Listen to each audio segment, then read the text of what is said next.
തിരുവനന്തപുരം ജില്ലയിൽ 2 ലോക്സഭാ മണ്ഡലങ്ങളാണ് കൃത്യമായി ഉള്ളത്. അതായത് 14 അസംബ്ലി മണ്ഡലങ്ങളാണ് തിരുവനന്തപുരം ജില്ലയിലുള്ളത്.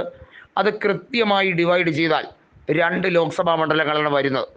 അതായത് 7 നിയോജക മണ്ഡലങ്ങൾ വീതമുള്ള തിരുവനന്തപുരം ലോക്സഭാ മണ്ഡലവും രണ്ടാമതായി ആറ്റിങ്ങൽ ലോക്സഭാ മണ്ഡലവും. ഈ ആറ്റിങ്ങൽ ലോക്സഭാ മണ്ഡലത്തിലെ പ്രതിനിധി കൂടിയാണ് UDFിലെ നിലവിലെ കൺവീനറായിട്ടുള്ള അടൂർ പ്രകാശ്.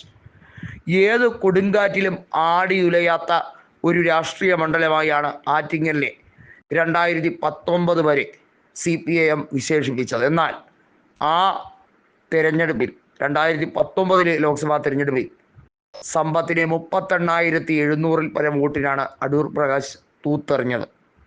2011 നിയമസഭാ തെരഞ്ഞെടുപ്പിൽ പോലും അവിടെ 4 സീറ്റുകൾ UDF വിജയിച്ചപ്പോൾ 3 അതായത് UDF തരംഗമുണ്ടായിട്ടും തലസ്ഥാന ജില്ലയിൽ UDFന് മേൽക്കൈ ഉണ്ടായിട്ട് പോലും 4 സീറ്റുകൾ മാത്രമേ LDFന് വിജയിക്കാൻ കഴിഞ്ഞുള്ളൂ.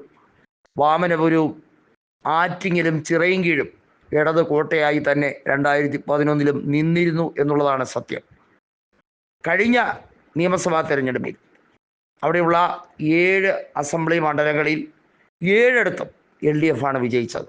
വർക്കലയും അതുപോലെ തന്നെ ചിറയൻകീഴും ഒക്കെ CPIM നിലനിർത്തുമ്പോൾ നെടുമങ്ങാടും അതുപോലെ തന്നെ കാട്ടാക്കടയും ഒക്കെ CPIMൻ്റെ കയ്യിൽ സുഭദ്രമായി. അരുവിക്കര എന്ന UDFൻ്റെ ഉരുക്ക് കോട്ട വരെ കഴിഞ്ഞ തവണ G. സ്റ്റീഫനിലൂടെ CPIM പിടിച്ചെടുത്തു. അതുകൊണ്ട് തന്നെ ആ മണ്ഡലങ്ങൾ തിരിച്ചു പിടിക്കുക എന്നുള്ള ദൗത്യം കൂടി ഒരു MP എന്ന രീതിയിലുള്ള ചുമതലയുള്ള അടൂർ പ്രകാശിനുണ്ട് എന്നുള്ളത് വ്യക്തമായി കഴിഞ്ഞിരിക്കുന്നു. തൻ്റെ പ്രവർത്തന മേഖല നാളിതുവരെ 2019 വരെ പത്തനംതിട്ടയിലായിരുന്നുവെങ്കിൽ അദ്ദേഹം ഇപ്പോൾ പ്രവർത്തനം കേന്ദ്രീകരിച്ചിരിക്കുന്നത് ആറ്റിങ്ങൽ ലോക്സഭാ മണ്ഡലത്തിൽ നിന്ന് തന്നെയാണ്. കഴിഞ്ഞ ലോക്സഭാ തെരഞ്ഞെടുപ്പിൽ V. മുരളീധരൻ അപ്രതീക്ഷിതമായാണ് ആറ്റിങ്ങൽ നിയോജക മണ്ഡലത്തിൽ 1-ാം സ്ഥാനത്തെത്തിയത്. ആറ്റിങ്ങലിലും കാട്ടാക്കടയും V. മുരളീധരനാണ് 1-ാം സ്ഥാനത്തെത്തിയത്. അതായത് പരമ്പരാഗതമായ CPIM വോട്ടുകൾ വരെ BJPയിലേക്ക് എത്തുന്ന ഒരു കാഴ്ചയാണ് ആറ്റിങ്ങൽ ലോക്സഭാ തെരഞ്ഞെടുപ്പിൽ കണ്ടത്. അക്ഷരാർത്ഥത്തിൽ ത്രികോണ മത്സരം നടന്ന കേരളത്തിലെ ഏക നിയോജക മണ്ഡലം ഒരുപക്ഷെ ആറ്റിങ്ങലാണെന്ന് പറയേണ്ടി വരും. കാരണം 3 സ്ഥാനാർത്ഥികൾക്കും 3 ലക്ഷം വോട്ടുകൾ കടന്ന് അവിടെ ജയിച്ച സ്ഥാനാർത്ഥിയായ അടൂർ പ്രകാശിന് 3.25 ലക്ഷം വോട്ടും തൊട്ടടുത്ത എതിർ സ്ഥാനാർത്ഥി V. ജോയ്ക്ക് 3,22,000 വോട്ടും അതുപോലെ തന്നെ V. മുരളീധരന് 3,15,000 വോട്ട്. ഒരുപക്ഷെ അക്ഷരാർത്ഥത്തിൽ ഒരു ത്രികോണ പോരാട്ടം. അതുകൊണ്ട് തന്നെയാണ് അടൂർ പ്രകാശിന് വെല്ലുവിളികൾ ഏറെ വരുന്നത്.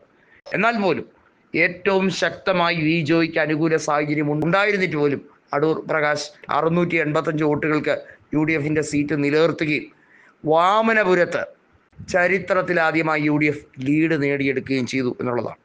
UDFന് 2019 ലോക്സഭാ തെരഞ്ഞെടുപ്പിൽ പോലും കിട്ടാത്തൊരു മേൽക്കൈയാണ് ഇക്കുറി ലോക്സഭാ തെരഞ്ഞെടുപ്പിൽ വാമനപുരം ലോക്സഭാ മണ്ഡലത്തിലും അതുപോലെ തന്നെ അരുവിക്കരയിലും തിരിച്ചു പിടിച്ചെടുത്തത്. ഒരുപക്ഷെ അടൂർ പ്രകാശിന് കുറച്ചുകൂടി പ്രവർത്തിച്ചാൽ പല സീറ്റുകളും തിരുവനന്തപുരത്തെ തലസ്ഥാന നഗരിയിൽ തിരിച്ചു പിടിക്കാൻ കഴിയും. അതിനോടൊപ്പം തന്നെ കോൺഗ്രസ് മുന്നോട്ട് വയ്ക്കുന്നത് K. മുരളീധരൻ്റെ നിർദ്ദേശങ്ങളാണ്. വട്ടിയൂർക്കാവിൽ അദ്ദേഹം പ്രവർത്തിച്ചാൽ തീർച്ചയായും നഗര ഹൃദയങ്ങളിൽ കോൺഗ്രസിന് മുന്നേറ്റമുണ്ടാക്കാൻ കഴിയുമെന്ന പ്രതീക്ഷയുണ്ട്.